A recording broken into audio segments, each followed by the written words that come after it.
Hi, everybody. Welcome back. I'm here today with a personal hero of mine, Dr. Payam Kade, who has worked on so many cases of child abuse. Welcome. Thank you. Thank you for inviting me. I appreciate it. Yes, It's nice to be here with you. of course. Could you start by telling us a little bit about your path right now and what you've been doing all these years to protect children and the innocent? Well, I'm old enough to say that I've been doing this for about 27 years. It's been almost 3 decades. When I was actually before I even finished my PhD program, I was in a master's program, and one of my friends who was in the program told me, "What about you starting with child protection? Maybe starting there and getting your hours there, and then maybe you can then go into a private practice." And I said, "No, I don't think so." He said, "Well, just give it a try. Come and apply and blah, blah, blah." So I did. After I finished my master's, I applied with child protection here in Los Angeles County, which is the second largest county in the United States. And I started working as a treatment worker on people cases that had child abuse and neglect in them, working with the parents, working with the children. After a little while, like maybe less than a year, they asked me to move to the investigation department because of shortage in Farsi speaking. They said, if you can move there, I said, fine, no problem, I'll move there. So I started working in that. And then, of course, in my own private practice, I worked with a lot of different cases in family law, criminal cases, diversion program, all kinds of stuff. So my experience has been pretty vast in the area. After a while, we started using a tool to see the safety and risk, to assess the safety and risk to the children. And that tool was actually created by National Crime Council, but it's being used in 13 different countries and a lot of states here. And I'm actually they call me expert on that tool. So I teach that tool in Los Angeles County whenever I get a chance. Of course, only to the social workers. This is not a tool that I teach to psychologists or therapists. This is just designed for detection and protection of children to find out what's the level of risk and safety to the child. What should we do? What's the next step? And that's where I have been. Majority of my time is actually dealing with that issue. I'm actually running a division, or I want to say section units that investigates child abuse and neglect throughout the valley here in LA County. And I have social workers from all walks of life. I have African American, I have Iranian Farsi speaking, I have Armenian speaking, I have Spanish speaking, you name it. All these happen to be in the past few years all women. They are definitely my heroes, and they work really hard to protect children. Unfortunately, I want to say the child abuse has changed. In the past, when there was no access to internet or social media, child abuse was primarily with the people that you were connected with, or in your own community, or with your own parents, caretakers, somebody that walked into your life, like maybe mom's boyfriend, stuff like that. But that has changed over the past few years, and now it's a little bit more global. Like I actually had a 13-year-old who the perpetrator bought a ticket for her to go from here to Florida to meet with him, and he was sending gifts, money, you name it. So he exploited a 13-year-old and brought her, and of course, thank God we caught her before she made that travel, because she talked about it in school. And thank God the other kids, one of the kids actually reported it, and we were able to intercept and stop this from happening. And the gentleman actually got arrested. I have many cases I can talk about in a situation like that. But it has changed now. It's more a global issue. Yeah, because not before just you here. protect your kids, like you're saying, like you could have to make sure they're not around somebody bad, but now they could be on Instagram, Snapchat, whatever website. Absolutely. Even gaming, even if they're playing a game, now Yeah. these games are connected to other people, and some of those other people are not really kids that are playing with them. They're the predators that are waiting to see if they can gain enough confidence in this child and then ask them to do certain things for them. They may offer them a brand new game. They may send them money through Venmo or Zelle that you will not see. They do all kinds of stuff. They even deliver drugs to their mailbox. Wow. And they get paid through Venmo. They may then ask for explicit sexual pictures to be sent to them.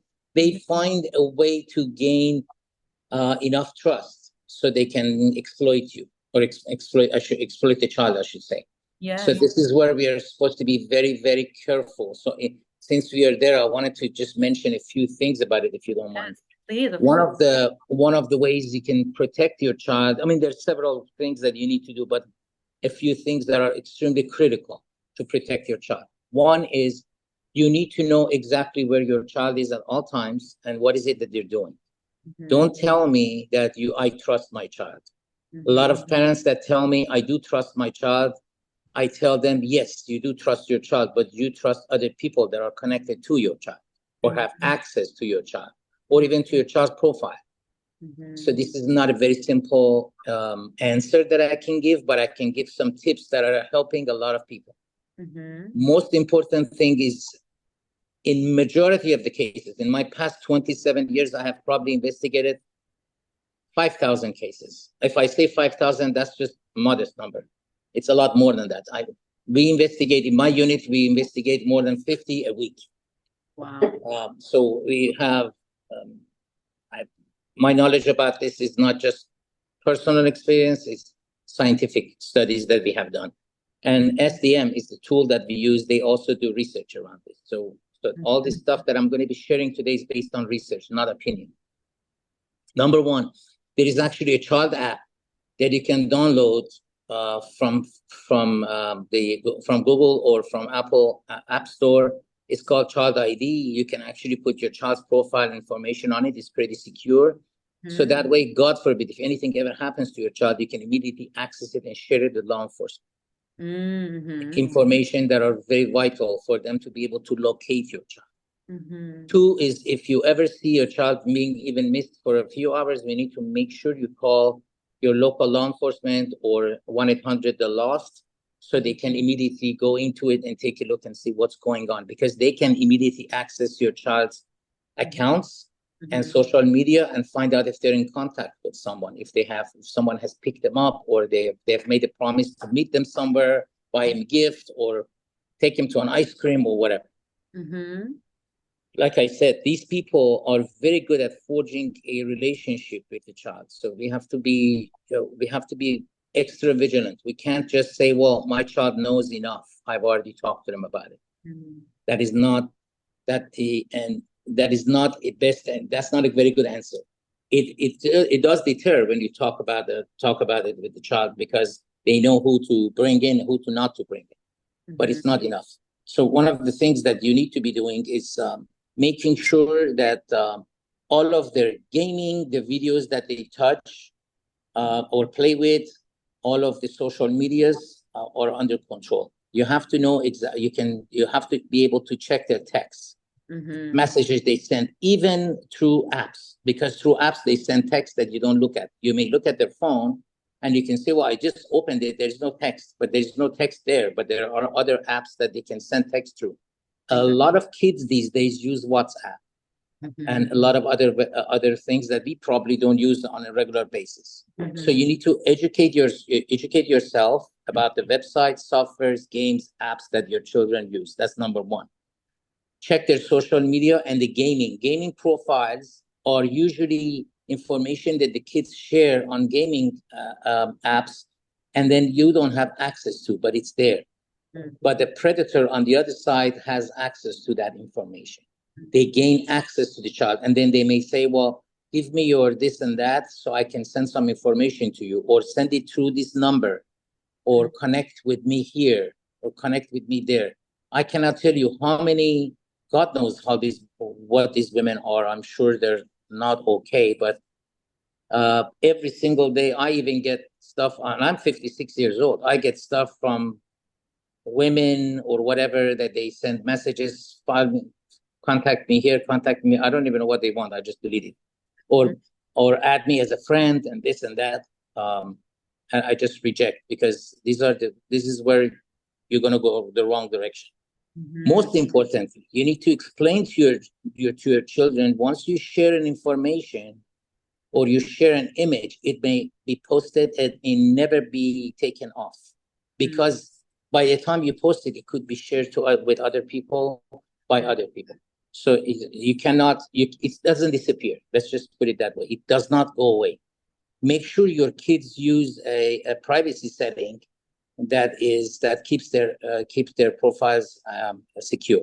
If you don't know how that works, you need to go ask somebody, because I cannot obviously explain it here. I'm terrible at that myself, on social apps and stuff like that. Thank God, when my kids were growing up, we didn't have all of this technology, so I was never worried about who they're going to access online.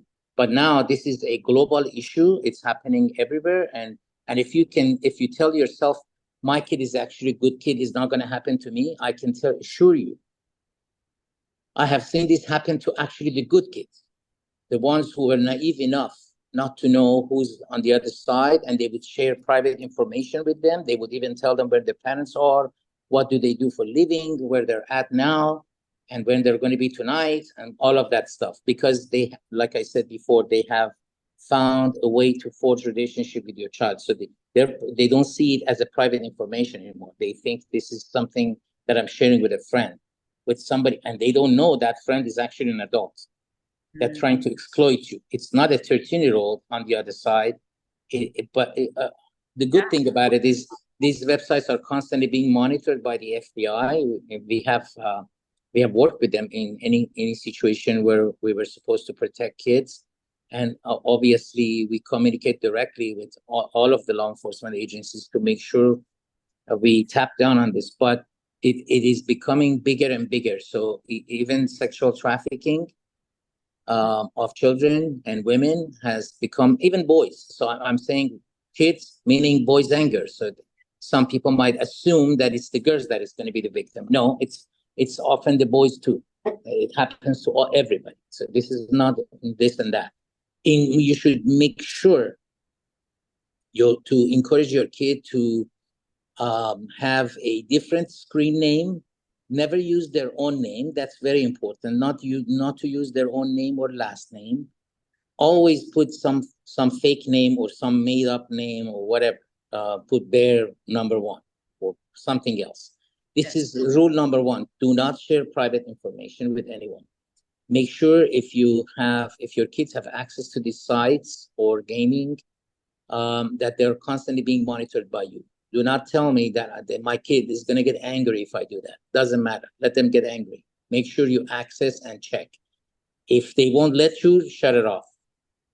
Turn it off and don't let them have access, because this is where all the inappropriate stuff starts. It's by making that contact with that individual. And there's 1 billion people that are gaming right now in the world. And I look at the statistics, it's at least 1 billion people. So 1/7 of the population is on these video games, and they're playing them 8 hours a day. And then these children get in there, and so, yeah, it's very dangerous, and something I've always been really worried about, that a lot of people minimize. Oh, it's just a video game. I'm like, nope, it's like a whole other internet that's secret kind of thing. Absolutely. It's not. One of my best friends, his son was playing on these video games, and he's like 14 or 15. He was 14 or 15 at the time. He was playing video games, and then he called me one day very upset. He said, my kids' nude pictures have been shared with other people. And I said, how did you know? He said, I went into one of the sites and I found out that he has shared his nude pictures. He thought that he's sharing it with a girl, and then now it's all over the social media. What am I supposed to do with this? It already became a huge issue, and this guy could not even sleep at night. He was like, I don't know what to do with this. He doesn't know any better. And I said, well, it won't disappear, obviously, but you need to just find out which websites they're on, and then you can contact the website and have them removed, or contact your law enforcement and have them go check and see if they can have them removed. Because these online threats are constantly being monitored by law enforcement, and they do something about it. In particular, the 1-800, the Lost, is actually connected also to the FBI. So they do have a task force that goes after these kind of issues. Don't sit there and blame the child for this, and don't blame for it. Don't blame yourself for it either. Make sure that you're on top of it, because that's the only way you can prevent it. You cannot stop kids from playing games I don't think that is a good idea or is ever going to work, because they will always find a way to do it. My niece is 3 years old, and sometimes she comes and says, "Where is my iPad?" Because she wants to play a game. Of course, her games are not connected to anything; it's just on the iPad. But the games that older kids play, they're connected to the websites. They have other people have access to their information, so that's where the crime starts to take place, and these issues become much more serious. So the child app, like I said, and then monitoring them. More importantly, I wanted to share this. In all my years doing this job, I have noticed that the children that have been either physically abused, neglected, sexually abused, have lived in a hazardous home environment, have been emotionally abused, they have been harmed and endangered, or they were endangered. All of these kids, all of these child abuse and neglect was taking place mostly, almost 80%, by someone the child knew or knows. Hard to believe, but that's where it is. So the online thing that we talked about is a very small percentage of something that could happen to a child.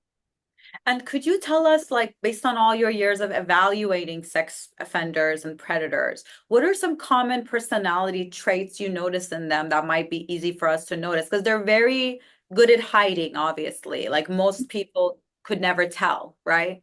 So how can people tell, like, if there is a person in the family that is like that kind of thing? Like, what would be the personality trait? Surprisingly, majority of these people have personality disorders that are not so easy to trace or pick up. Usually, the predators, I should say, they're extremely friendly, actually. They come across as the nicest people that you would meet, right? But they don't really have a loss of sense of self or a self-worth and or respect for other people's rights and privacy. That's number one. They don't understand what safety means. They don't understand. They don't have. They're kind of dissociated with their real life and with themselves. So this is not so easy to pick up. Usually, they have a hard time having intimacy in their own life, like real intimacy. I'm not talking about the sexual relationship. Right. I'm talking about the real intimacy, a relationship with one person that they respect and spend time with and stuff like that. They usually don't really care much about safety of other people. And that's, again, it's hard to pick up on this stuff. Sexual predators or other predators that come across the kids, they are usually very selfish. I should say self-centered or even narcissistic. And it's all about me and what am I going to get out of it? This is not about everybody else and what could happen to someone else. It's about how is this going to benefit me? What am I going to get out of it? Or and they even say things like the child liked it, right? Like they're that arrogant to be like, actually, the child is 12, like they liked it, kind of thing. I've heard them say they even go further than that. I've had even a father. I mean, I've had many, but I had a father who told me he was the stepfather to the child, and he said, "Well, she asked me.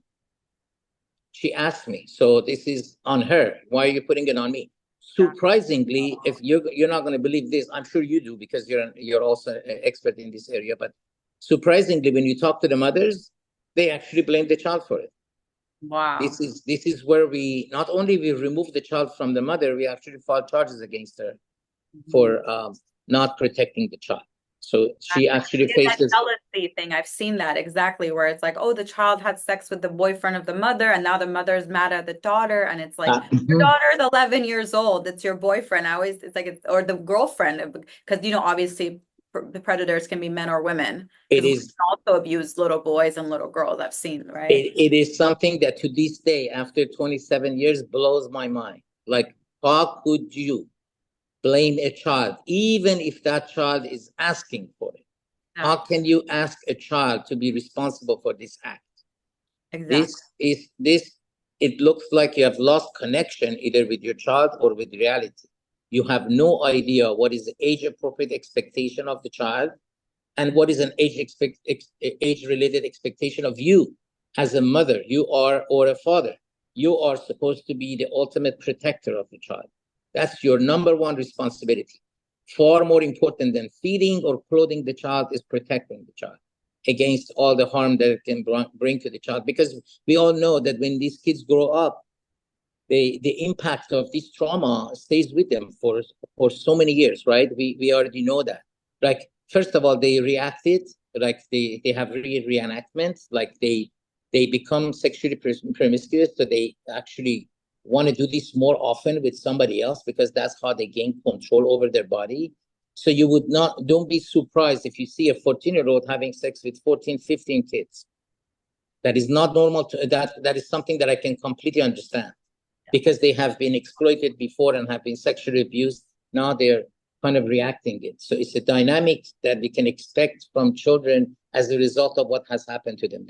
It's a strategy for them to control that failure, that what happened to them. The other thing that can happen to them is the loss of self-worth. So they actually have this, although they may physically survive the trauma, emotionally, they feel unworthy, uncast, unloved, Something is wrong with them. I hear men and women tell me, like, ever since that happened, I just didn't feel okay after that. It was like absolutely. I call it like a soul wound. It hurts so deeply, you know. It's like the most sacred part of your body that was used by a predator, you know. So absolutely, loss of sense of self is one of the biggest things. That because I have seen many, I should say, many women in most cases, that kids have been sexually abused. When I asked them, I would find out that they were also abused as a child themselves. So they don't see that as a red line anymore. They think this is normal. It happens to everybody, especially most of the people that come from South America. The victims from South America, I see that a lot. I discover through identifying information that they have been also victimized themselves, and they developed into this person that everything is fake and phony. Nothing is real. And of course, when this happens, they blame the child. They don't take responsibility for it. The other thing that can happen to, mostly happens to men more than even women, when they get sexually abused, is a loss of physical connection to their own body. So they basically grow up and become sexual predators themselves. Raping like other kids. Child, or like being players with women or men or whatever. Absolutely. They become abusive to other people, for the lack of the better word, either physical abuse or sexual abuse. And there is a lot of, and the trauma has caused them a lot of pain and anger. Recovery from this trauma is extremely difficult. Of course, there is a lot of ways they can do it: psychotherapy, yoga, talk therapy, you name it. There's a lot of things they can do to help themselves, at least not to hurt someone else. But majority of the people are so disconnected, they don't never go get the help.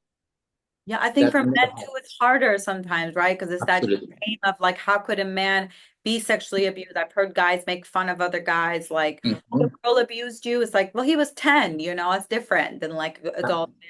There's a lot of shame, I think, for men, even more than women. And of course, almost all victims, when this happens one time, it's a little bit easier to get them some help. But when it happens numerous times, which with most kids, it happens numerous times, either by mom's boyfriend or this and that, other people, uncle, God knows, whoever. And I'm putting the predators as men, but you'd be surprised how many of these predators are actually women. Oh, yeah. However, greatest number of predators are men, or at least the ones that are being reported, right? Because I've talked to 13-year-old boys that have had sex with a woman, and they told me, well, I was in love with her. They don't even see it as a sexual abuse. I was in love with her. Like, she wasn't using me. Was the mutual love. They don't understand that they were actually the victim. So the loss of that safety for them does not exist. It's not that I was unsafe or something happened to me. This is something that I wanted to happen because I loved her. So they don't see the danger cues. They lose that. They lose that. And once you lose the danger cues, then you can be in danger again and again, because other people would prey on you. And that's, and more important, the loss of trust. Like, they go to a state of nothing in this world can be safe. Everything can happen. The loss of trust means that even if they become a member of a society or they're in a family, they don't trust anybody. They don't even trust themselves. So that loss of trust brings them into either abusing someone or getting abused. So it is especially true about men. And the sense of shame, of course, is extremely huge, overwhelming. They have a lot of feeling of shame, and they think that I should have done something to protect myself. How could this happen to me? I should have been more vigilant. I should have been more careful. How stupid of me that I trusted this guy, or I went to school with my mom's boyfriend, and look where he took me, or what happened to me. And that loss of intimacy, of course, is the last stage where I think for even the survivors, the sexual abuse or the sexual relationship can either become something to avoid or to enter to for getting approval or for getting liked or loved. You know what I'm saying, right? Yeah, So instead of like actually having a true loving relationship with a partner, they're just kind of validating that their exactly. sexuality by being different people, polyamorous Exactly. or whatever. So either they don't get into a intimacy relationship with anyone. So they keep everything superficial, just based on a sexual contact, right? Or even if they get into a relationship with some people, they think that the sexual contact is the way to get attention. So in order for me to feel better about myself, or the person pays attention to me, is for me to get undressed and do promiscuous stuff. So Yeah, that's because where that was their first experience of love, you could say, right? Like somebody abuses them, so then now they associate that sex and love almost like for the rest of their life. In order to get love, they have to do that, and then they. absolutely. And when you talk to some of these kids, you see that the person who has actually sexually abused them or exploited them, these people have actually made a lot of promises to them, have told them that they love them, they care about them, that they're important to them, they're part of their life, they're always thinking about them, they can't even work without them. It's like this stuff that I'm like, hello, wake up. This is this It's is like all not. this, like, because there's sociopaths, a lot of them, Yes, right? they are. It's kind of Absolutely. like convincing people that, like, like I had a sexual trauma as a young kid, and it was like one of my cousins, and like he's a doctor, and like in Iran, like nobody kind of cared, it was like all of his sisters and everybody still were like, they're still friends with him kind of thing. And to me, it's like, once a person does that to a child, they should be put to death. Like that's kind of where I'm at now. And I used to kind of be more forgiving to them, I think. But now that it just seems like it's increasing and it's getting worse. So Yes, can you yes. talk to us a little bit about like the court cases and like what is kind of like the legality of it now? Because I see a lot of them go to jail and then get out 5 years later. Like if you go on Megan's Law website, right? If I search my neighborhood, there's like 6 of them living down the street. So, and it says like sodomized a little boy, did this, and they're still free. So why Okay. are they Um, free? yeah, it's a very big problem. Truthfully, I obviously, since I'm not an attorney, my twin brother is a criminal defense attorney. He can speak to this better. But I'm working with people who get approval from court to go into a diversion program. Diversion program is a law that recently came about that basically said if you have not done a major crime, you actually can go into treatment. So a psychologist or a expert therapist can actually write to court and put you in a diversion program, and then you enter a 24 months or 52 months program, 52 weeks, excuse me, program. And then after you finish the program, we will either you don't go to prison, you don't go to jail anymore, or even your case gets washed out. Like it's like it never happened. I had a 63-year-old man who came to see me. He was ordered to see if they can actually give him diversion. I spoke with him. When he came out of jail, I wrote to court. Court approved the diversion program because he was older, much older, and he couldn't really even walk at this age. But he sexually abused a 14-year-old many, many years ago. And that 14-year-old obviously came forward now and filed the report. And this guy was arrested. He lived here in Glendale, but he was in Washington D.C. at the time when he was picked up and brought back to jail. The sad thing is he's going to go on a sexual registry, but he's free. Now he's 65 years old, but there are other 65-year-olds that I can tell you for sure that they are sexually active and they can do a lot of harm. So can I know for a fact that that program that he did with me, which was for sex offenders, is going to really cure him of all the evil that he has inside of him? I cannot guarantee. He finished the program, but I cannot guarantee for sure that this is going to work.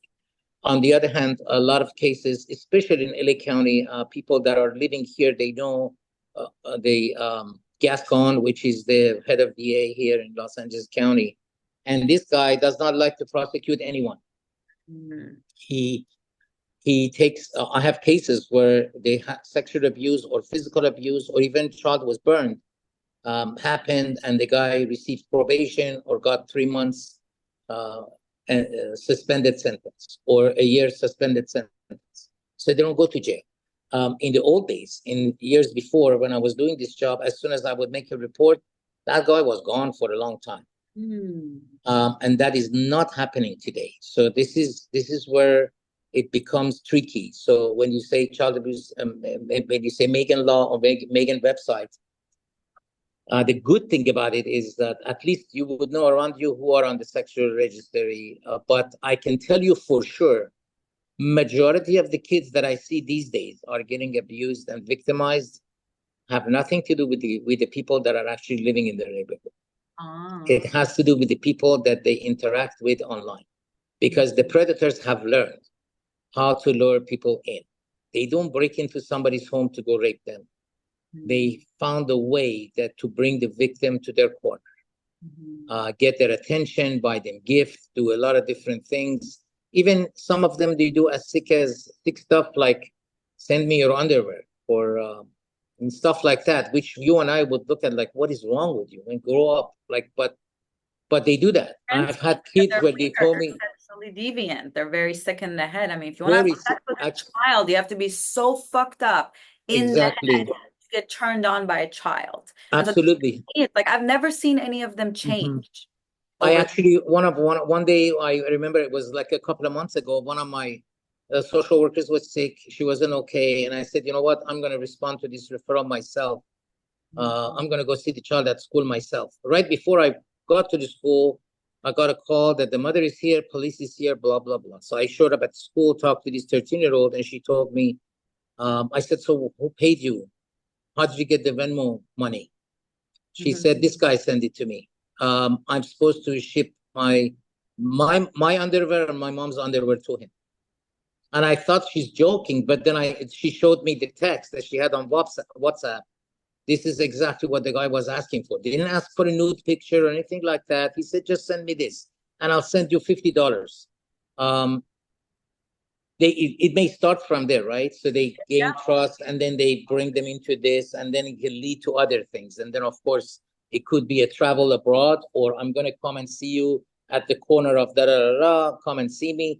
The good thing is some of these people that actually are playing the kid on the internet or on social media, they're actually police officers and from sex crimes unit and or from the FBI. So they pretend to be a child or to somebody naive or whatever, that they are being exploited, but they're actually bringing the perpetrator closer and closer so they can catch them.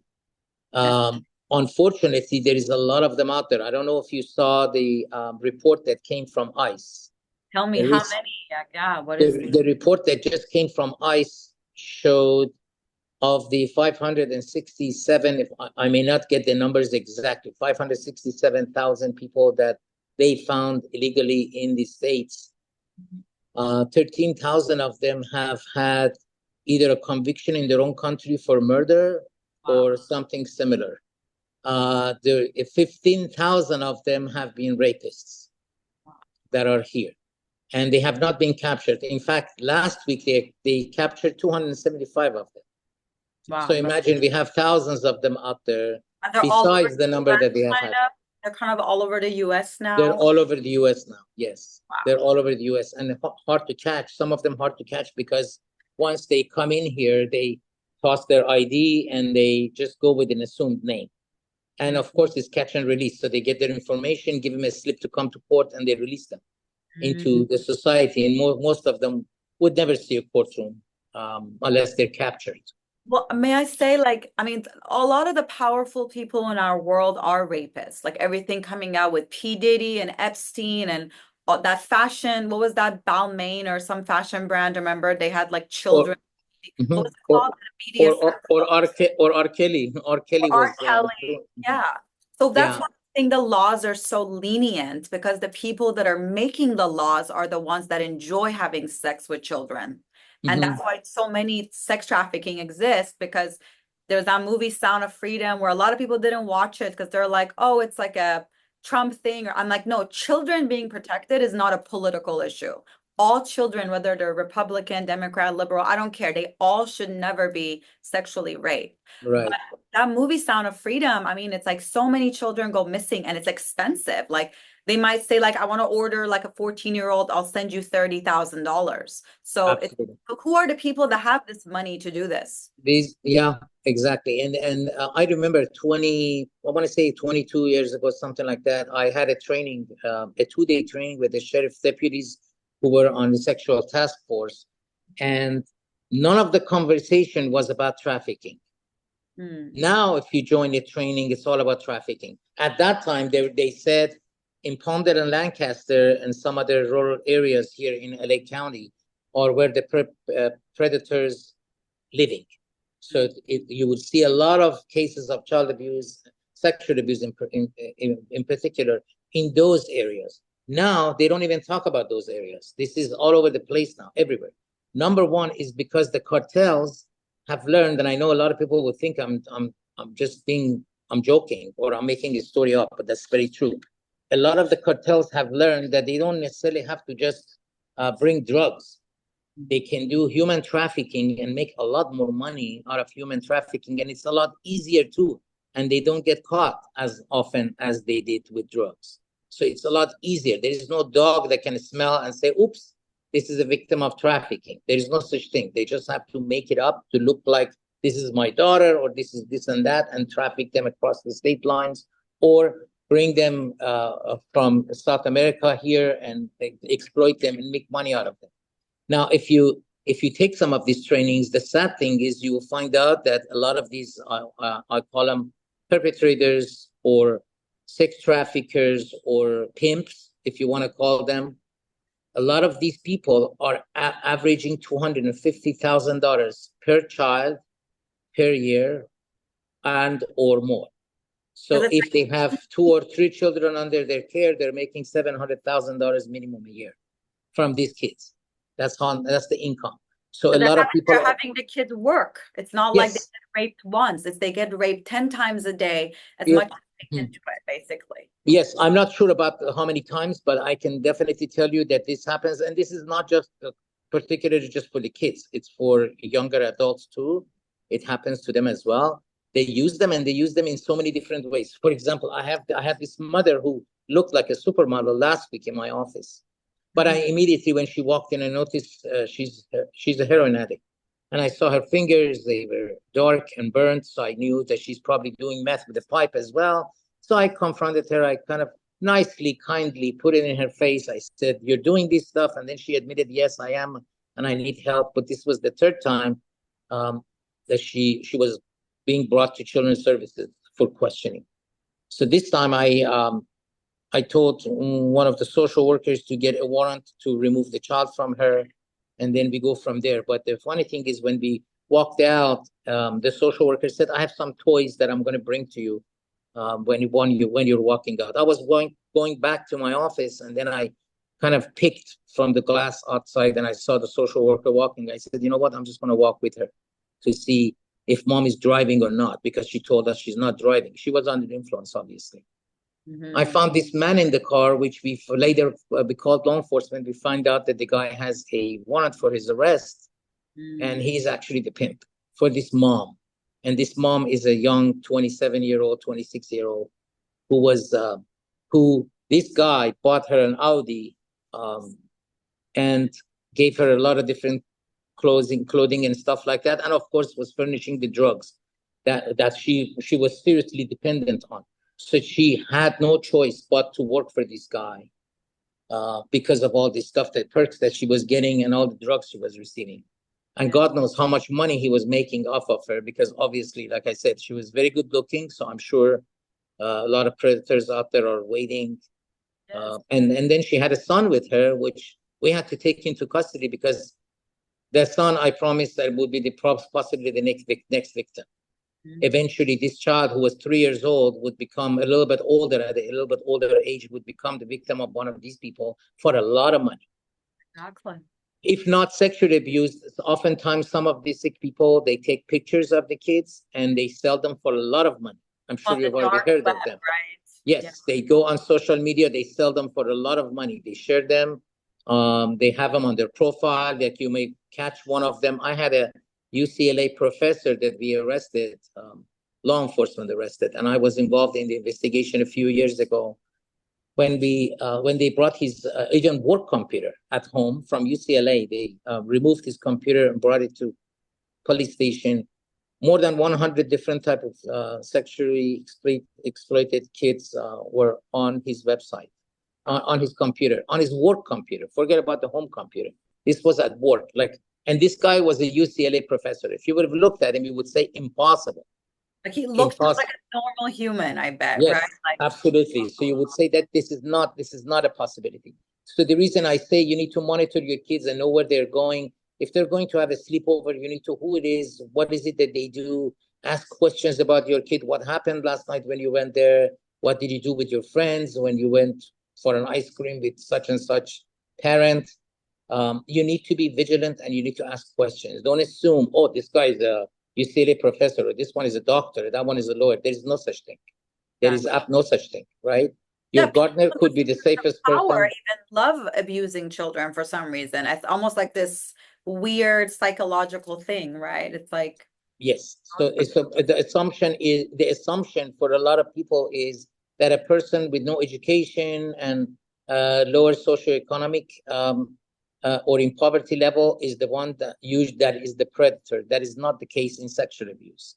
In sexual abuse, it has nothing to do with your degree or how much education you have, where you're coming from, how much money you have, which country you came from. It has nothing to do with none of that. It really does not. That's my experience. Now, in other form of abuse, yes, it does have to do with poverty, socioeconomic level, education, how you were raised, who were your parents, whether they abused themselves or not, how much trauma they suffer in their life. And obviously which neighborhood you live in, because it does dictate what you're exposed to.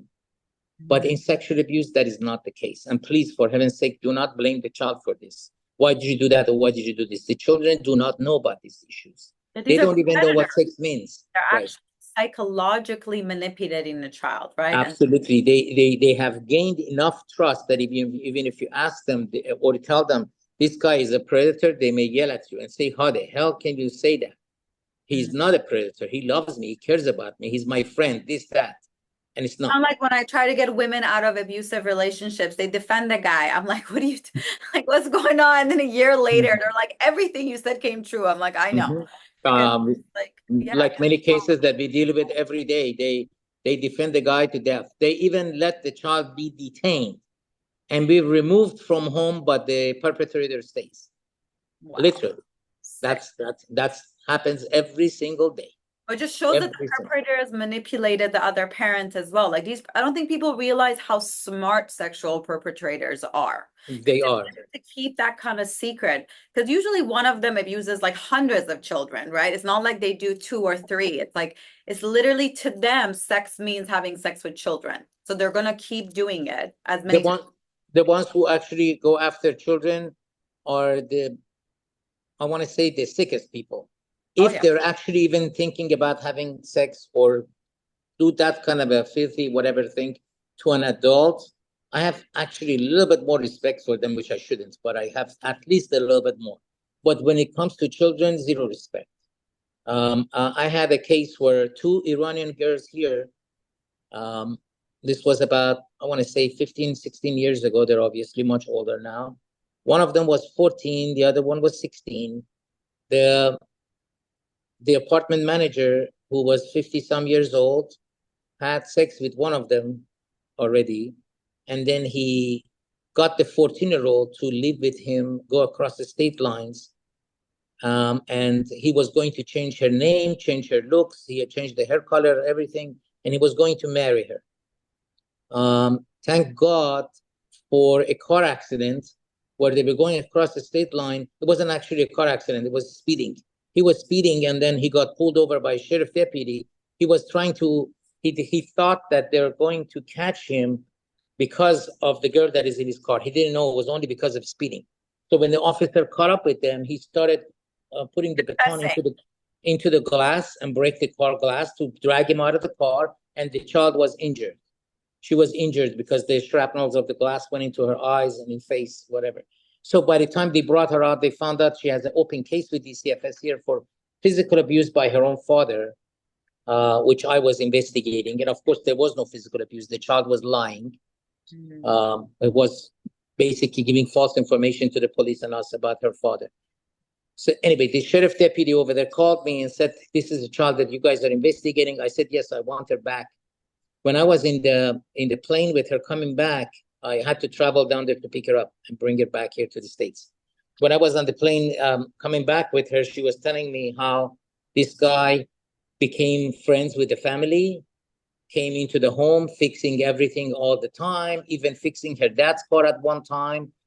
And then he drove them to school here and there. He told the parents, "Oh, I can take them to school. It's not a problem." So he became very close to them until he sexually abused the older sister first, and then he took the younger one to go across the state lines. And then he obviously, thank God, he went to jail. Now, the story behind it is this kid was already sexually abused by someone else, the 14-year-old, when she was 12, 2 years prior to this. And she told me, "I have actually had sex with more than 15 people already at age 14. And she had all kinds of sexually attractive diseases already. But obviously, through DNA and testing, they found out that it matches this guy. So she got all the diseases from that guy, which was used against him in court. That when I went to testify in court, I said that because I want people to know that it does not take one time that the person becomes your friend. They take their time to gain your trust. Remember, do not come and tell me that I know this guy for 3 months or 6 months. He's not the type. I am not saying that you should walk around and everybody should be a predator. That's not what I'm saying. Just keep your eyes open, please. Right? Exactly. It's your responsibility to be vigilant. So that means there's a lot of predators, right? Like right. I would say more than 50-60% of women, I mean, almost every woman that comes into my office tells me they've had sexual trauma. It's very rare they tell me they haven't. And then even the men, I mean, I would say 30% of the men I've worked with, they have sexual trauma, and you would never think if you look at them. You know? So it's that many number of people it's happening to. That means that's the number of predators we're dealing with. I had boys from that I had talked to that were from different countries, even from Iran, that I would get involved in their case and I would talk to them, boys, and they were telling me how they were sexually abused either by a man or a woman in Iran, even by a teacher. And I would be shocked. I'm like, "Are you serious?" They're like, "Yep, it has happened to me." It just, even boys. In Iran, I think. Very. It's very common in Iran. It's severely underreported as well. Really underreported. So in terms of like hope, what hope could you give us in terms of like, how do we change the laws? So like first time offenders are just kind of put away, in my opinion, ways to increase the laws. Also, I know like child testimonies sometimes are thrown out because there was one family I was trying to help. I wasn't their therapist or anything back then, but I was just their family friend. For 5 years, they were trying to get these kids away from a dad that had molested all 5 of them. But when the kids would give the testimony, they were getting it thrown out like, "Oh, that was missing." And so testimonies of children seem to not count as much. And I know there's a professor at UCI, Professor Loftus is her name, and she's like so famous. And she basically says children's memories are not valid. So she's like helping the predators. So what is some hope you can give us in terms of like you've informed us really good about like what parents can do to protect them. But then as far as getting this problem once and for all, changing the laws all over the country, doing things all over the world, like what are some ideas you have since you've been doing this for almost 30 years now? I want to say that one thing is for sure. If people are familiar with parental alienation, where one parent alienates the child from the other parent, in most of these cases, one parent has talked to the kids enough or has given enough wrong information to the kids or damaging information to the kids that eventually the kids actually believe it. So the other parents are being vilified by the children themselves, where the case is actually not true. It happens a lot. 11% of divorce cases have that issue in them, and we deal with them constantly. Alienation is a very big thing, and I'm actually an expert in LA court, in children's court, and LA court in downtown here, because I've done it for so many years. The other thing that I wanted to say, just like that alienation, where the testimony of a child against the parent is not really considered a real testimony. In some sexual abuse cases, because the testimony is not accurate, it's not defining time, place, and who, usually gets tossed out, right? So the child could say something and then they find out that was not the day, this was not the place, this is not what happened actually. So the testimony of a child is very hard to take as a credible statement.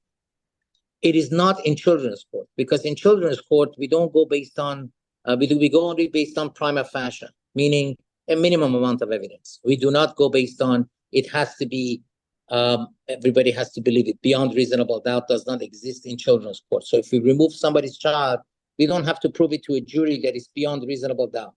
We just have to prove to a court that we have sufficient evidence, enough sufficient testimony to suggest this actually took place and something has happened, so we can protect the child here in LA County or anywhere else. The other thing that we need to know is that these predators, unfortunately, some go underreported. So any incident that happens must be reported.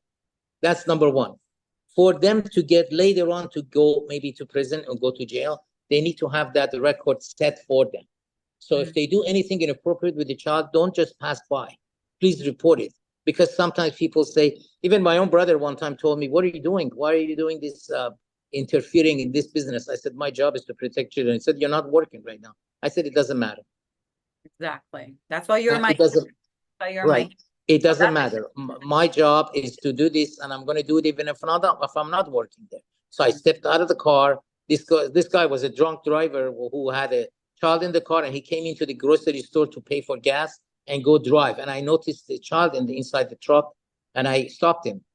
And I said, I'm going to call law enforcement. Don't go anywhere. So I called 911. Police came in. We took the child away from him. And I was away from home, like far away from home, and still did it. So I'm glad I did that. So what I'm saying is, when you see something, say something. Do something about it. Just don't stay quiet. Make sure you report it, because that report could actually lead to a lot of other investigation that could take place, and this guy could be brought in to justice. That's number one. Number two, I think the laws have to be a little bit stronger around this kind of stuff. Who is going to be able to do that? I think the laws are strong enough, to be honest with you. I think the prosecution is not strong enough. That's where I think we have a problem. I don't think it's the law. About that. So what does that mean? The prosecution is that means that the people who are prosecuting this case should not take it as a joke or offer a plea deal to somebody and just let them walk away, because they do that. We know that 850, if I'm not mistaken, 850 prosecutors in LA County, a great number of them, including one of my own friends who does prosecute sexual abuse, they offer deals because they cannot take everything to court, right? Or the person accepts the deal and says, okay, instead I take 2 years, and then they come out with good behavior 1 year, they come out and they do this again. So that's something that needs to happen. Prosecute them harder, like no more plea deals. If you rape a child, you get 10 years minimum. It should be, yeah, it should. I think it should be a very serious level of prosecution. Everybody should be on board with this, including judges, to make sure that the maximum sentence is given.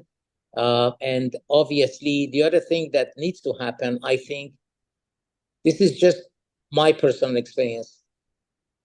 all of these websites, they have no safeguard. I see people, they connect with me even, and then they say connect, press this, and you can do that, right? You press, and then you see sexual pictures in there. So somebody's trying to get you to come in. I don't know what the hell they want to do, but what I'm saying is this happens to the kids too. So the laws regarding social media should change.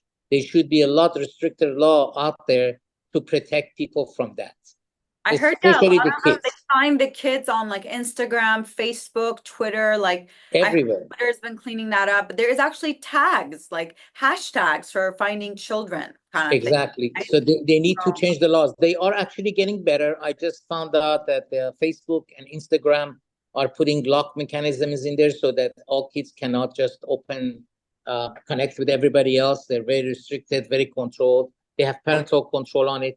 These are the stuff that needs to take place because for a long time we have left them open to do whatever they want, and they need to make this a little bit more strict. And it has to happen. We can't just leave it to the public to do it. The government should get involved and force these companies or come to some kind of a negotiation with them to safeguard the kids from predators out there. They know they're out there. They already know it. I'm sure they do.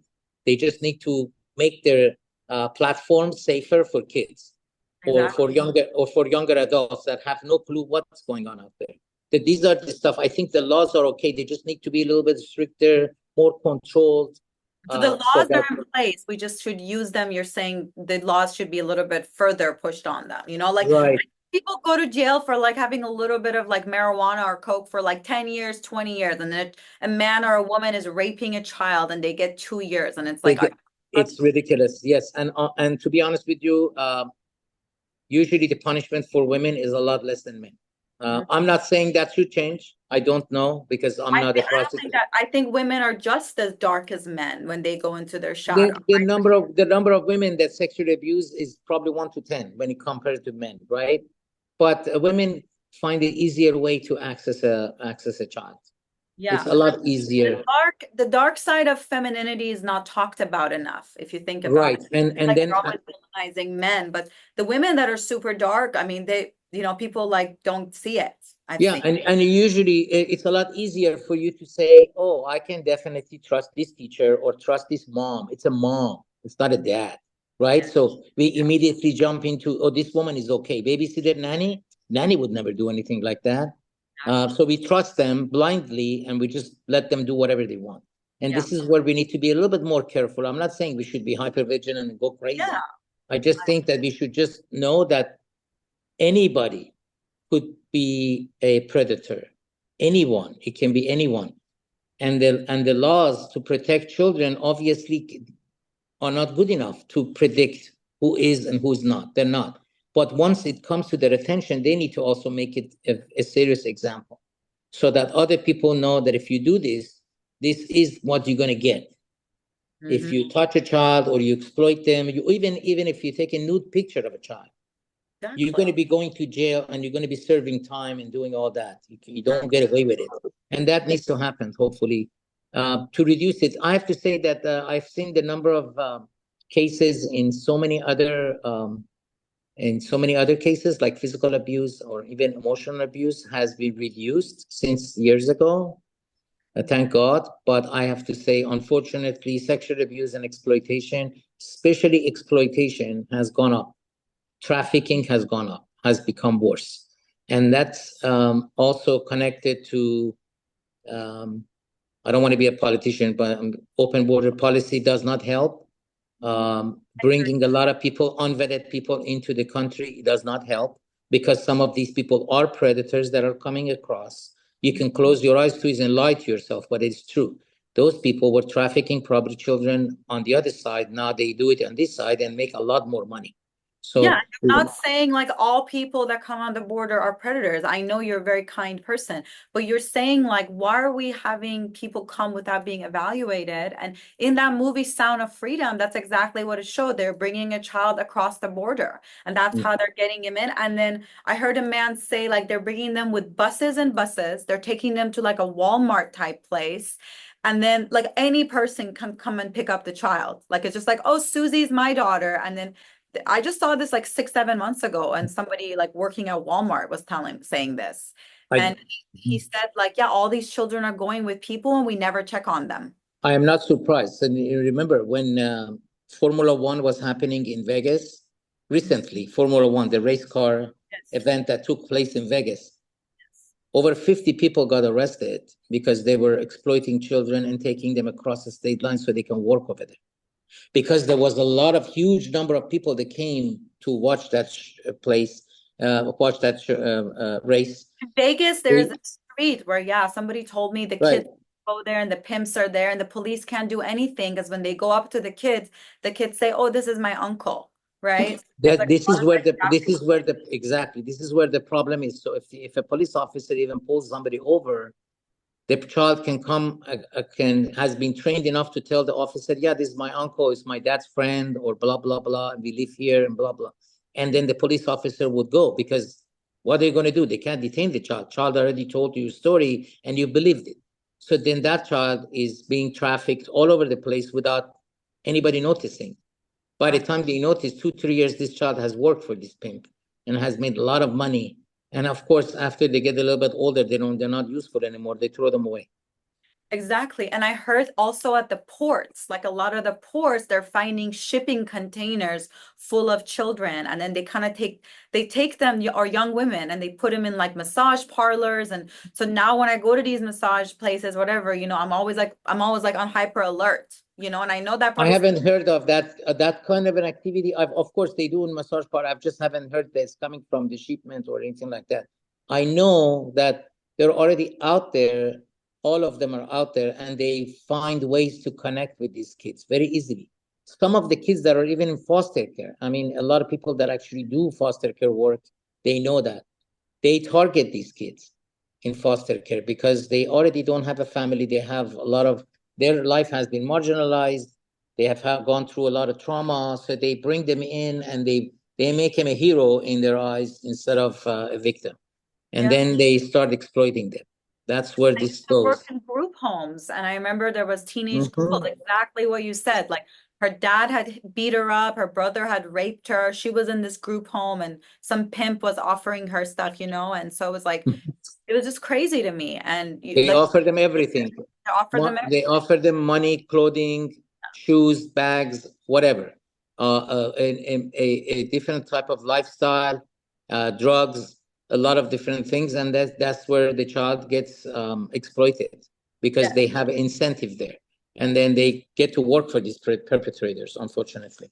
Exactly. And so you teach social workers how to assess for child abuse. It's like a program that you're in charge of. So, and what about like teaching the police as well? The police actually the police who actually work in sex crimes, like they call it here, abuse child unit. It's called ACU. They go through that training, vigorous training, actually, to learn. Yes, so the police, the sheriff department, they get not a regular cop. Usually, they get a few hours of training, right? But usually, when a regular cop goes to investigate these cases, if they find out that it's a little bit more than what they think or they can handle, they usually call the ACU unit. The abuse child unit detectives actually go and continue the investigation along with social workers from child protection. They go do it together. We do a joint assessment now. In the old days, it was not a joint assessment. Now it is a joint assessment. I love that you work so closely with them and that you guys are such a powerful team. That makes me feel safer knowing that the truth is we cannot exist without them, and they cannot exist without us, because we both have different type of expertise that we have to put together. And of course, if you want to catch a perpetrator or protect a child, one agency on its own cannot do it. It takes a village to do this. Everybody has to jump in. And so how do we get like the whole world to jump in, kind of thing? Like the word to jump in is, I would say, probably most importantly, protecting your kids. Because when they get exploited and they get involved, there is always somebody out there who's going to prey on them, right? When they don't get involved and the number of kids that are vulnerable out there are less, they have less perpetrators. That's for sure. The other thing, when they grow up, they don't become perpetrators themselves because they have not had that injury. That's why we need to start with first protecting our kids and say something when we see something. That's extremely important for everybody. We're never going to get rid of the perpetrators in this world. We can just reduce the number, hopefully, and put them away. And safeguard our children. Yeah, put away as many as we can. And I know I've seen like in perpetrators, one thing I've seen they all have in common is repressed rage. Because I keep thinking, what is the emotion that makes somebody want to harm a child so much? And some of the ones I've met, they have this rage, and I've seen them like suddenly snap has been like some kind of an I interest. can I can definitely tell you a lot of the perpetrators that I have talked to, they have been victimized as a child themselves. You'd Yes. be surprised. Almost, I want to say 70% of them have been victimized themselves. Yes. Now, the way to do it is to victimize other people. So Yes. they bring all their rage and anger into somebody else and taking advantage of someone else because Exactly. somebody else took advantage of them when they were helpless and hopeless. They were victimized. Now they have control. So this is the way they feel in control, in power. I can do this to somebody else and hurt someone else. It's very Yeah. unfortunate, but it happens. Yeah, that's kind of like the righteousness, like the way they almost, say it, and I always kind of think, yeah, like I have compassion a little bit for them, just this much, but I think like my compassion has gotten a lot less over the years because I just see them do such horrendous things. So I think 10 years ago, I met an old lady and she's like, let's kind of put all the sex offenders in death penalty. And I was like, no, no, no, that's okay. Like we can help them.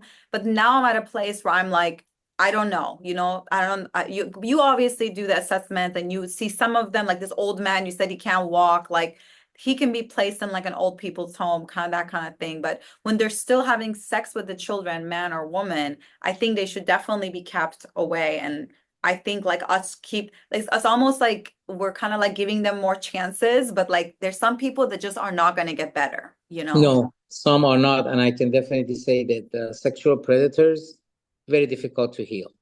Exactly. Very difficult. It's always, Predator, especially the traffickers, because there is a lot of incentive for them. There so is much a lot of money money there. to be made. There is a lot of money to be made that they're not going to make in any other job. Even if they traffic drugs, they won't make as much or as easy. Because here, remember, the child is working. They're not doing anything. They just go collect the money.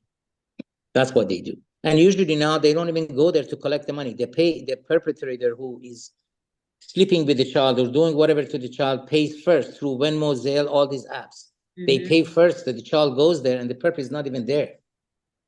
So there's Yeah. minimal risk for them to get caught in the middle of all this. Exactly, You know, exactly. So it's like I it's, said, once it's one the is best way caught, to make money. treat them pretty harshly is kind of what I think, because it's so hard Mhm. to find them. So when we do find like a person that's probably raped 100 kids, we should just put them away. And Even if they have done one, I think they should put them away for life. But then I that's me. agree. I agree. I don't need that person to be in the society. That's just me. We don't need Exactly. them. We have Because enough all of people on us, earth. yeah, like it's like I don't have children yet, but I love children. I was an elementary school teacher. I was a child trauma therapist before, and so I've written so many child abuse reports, and it just would break my heart like every single Mhm. time because the kid would go back home, and I was just like going crazy. No. It's That so happens a glad lot that even these that happens a lot even these days. So that's something, a topic that is on its own is extremely vast and hard to tap into. But at some point, if we have time, we can talk about that. Why the child goes home. Because that's something that a lot of people get angry over. But why do they go back there's home to the predator? there are a lot of reasons some of these kids go back home. A Hmm. lot of reasons. More, that if I want to discuss it now, it's going to be another hour. Okay, But okay, we can do that but another time maybe if you have yeah, time. another time we can definitely talk about that. And obviously your county, you're in San Diego County, is exactly the same as our county because we work with each other all the time. We even go to Sacramento together, like your representative from your county representative comes over there. I go over there representing the county, or I did it before. So we meet and we talk. So I know the system is exactly the same, pretty much. Yeah, like the most heartbreaking thing for me was to work in those trauma clinics with children. It was just like I was dying. I did it for a few years and then I was like, okay, I think I might Enough. keep doing this. Enough. Yeah, it's not an easy job to do. I can tell you for sure. That's why I respect you so much and I'm so proud of Thank you you. for everything you've done and the way that you love the children and you protect them and you're doing the training for the social workers. So I just so grateful to you for coming to share all this with us. And Thank you. I appreciate it. I think number one job for all of us as human beings is to protect the innocent ones more than anything else. exactly. More than anything else. That's like, what else can you do with life? Exactly. Like I feel like other people are kind of focused on a lot of things, but I feel like some people like yourself are warriors for the innocent and God supports them and protects them. And I'm sure you've been in a lot of situations where somehow God has protected you, right? And you've been okay. Yeah, I think I definitely think it comes around. But even if it doesn't, you know you're doing the right thing, so you just do it. That's Exactly. all. You just know you're doing the right thing in your heart. When you come to sleep at night, you think, "Oh, I've done this and this today. This was a good thing," and you can sleep a lot easier knowing that you saved somebody from God knows what this morning. So Exactly. it helps. It definitely helps. Thank you so much again. Thank you. Is there Nice anything else talking you'd to like you. to share? So nice talking to you. Is there any takeaway message you want to leave with the audience, or do you feel I complete? just want to thank you for inviting me, and I want to say, please, please, please, if there is nothing else that you take out of this, is don't take fear out of it, and be all crazy and stop your kids from doing anything, because a lot of people do that. They block them from playing games, going anywhere, going to a park, going to a friend, and isolate the kids because they want to protect. So you don't need to do that. You just have to make sure that you're hyper vigilant. You get to know this kind of stuff. Read about it online or get some books. You don't have to just necessarily listen to me or somebody else. You can learn about exploitation. For example, going on an FBI website right now, go to FBI.gov. There's a lot of information about it out there. It will tell you, teach you what is it that you need to do to protect your child, right? It's there. Like the app that I talked about, it's there. All of this information is available to you. Not necessarily you don't have to listen to somebody, because we are living in a world that we are connected to everybody in the world with a click of a button. So get educated is the best thing I can say. Perfect. That's really great advice. And again, thank you for coming Thank on you. time and for all your years of dedication to children. God bless you. And Thank you so much for having me. Have a wonderful day. thank you, Dr. Payam. Thank you. Bye bye.